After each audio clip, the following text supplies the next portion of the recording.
The Tampa Bay Lightning have a chance to get the last licks on the Boston Bruins at home.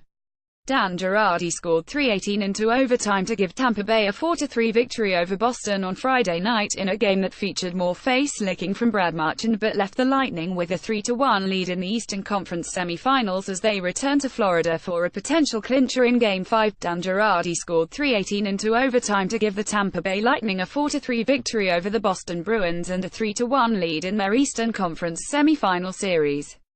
156. It's going to be the hardest game of the series, and it always is, said Tampa Bay wing Ryan Callahan, who was swabbed by Marchand's tongue in the second period, the second straight opponent to complain about the tactic by the Bruins forward. It's unfortunate that he goes that low to do that, but doesn't take us off our game, Callahan said. Hope the league looks at it. I don't know if there is discipline for spitting in someone's face, but to me it's worse if not the same. Bruins star continues to taunt opponents with his tongue. 0:09 Tampa Bay jumped ahead 2-0 for the second straight game. But this time Boston answered with 3 straight goals, including a shorthanded score by Patrice Bergeron, his second of the game, to break a third-period tie. Stamkos strikes again. Steven Stamkos tied at 3-3 with 7 minutes left in regulation after Bruins defenseman Charlie McAvoy turned the puck over behind the Boston net after he appeared to be pulled down from behind. Girardi ended it when he got a stick on a pass from Alex Killorn that was deflected off Brian Gionta's skate in the crease. A two-time NHL goal-scoring champion, Stamkos had just 1 goal in the playoffs before adding an empty netter in Game 3. It was like Stam said, "I've had enough," Lightning coach John Cooper said. It was just a matter of time, but we needed him, and he was there for us. Braden Point and Nikita Kucherov also scored for the Lightning, and Andrei Vasilevsky made 25 saves. Little ball of hay to Tuukka Rask stopped 28 shots for the Bruins. Torrey Krug, who was helped off the bench to the locker room in the third period and did not finish the game, had a pair of assists, as did Marchand.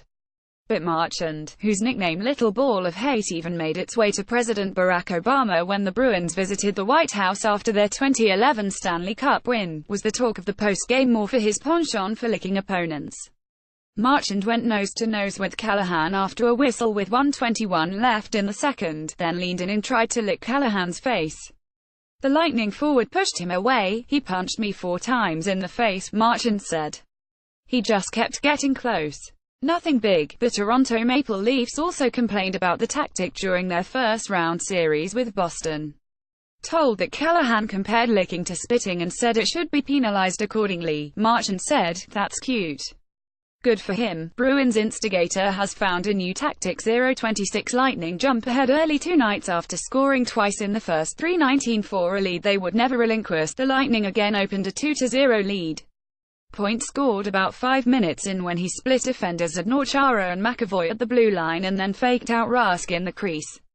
With the Bruins already a man down, Chara then backhanded the puck over the glass on a clearing attempt for another penalty. It was back to 5-on-4 when Kucherov made it 2-0 midway through the period on a power play one-timer from the face-off circle. But David Pastrnak one-timed a golf shot into the net to make it 2-1 after 1, and then the Bruins tied it early in the second on a give-and-go from Bergeron to Krug and back to Bergeron. Boston was back on the penalty kill 6 minutes into the third when Marchand chased down a puck in the Lightning end and then delivered a cross pass that Bergeron redirected into the net.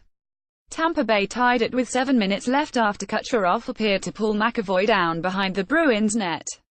The puck worked its from to JT Miller and then Stamkos in the slot for a one-timer to tie it 3-3 with 7 minutes left in regulation. "It looks like he reached around and pulled him down," Bruins coach Bruce Cassidy said. "Charlie's a strong guy, but it wasn't called, and it's in our net." The non-call impacted the game directly.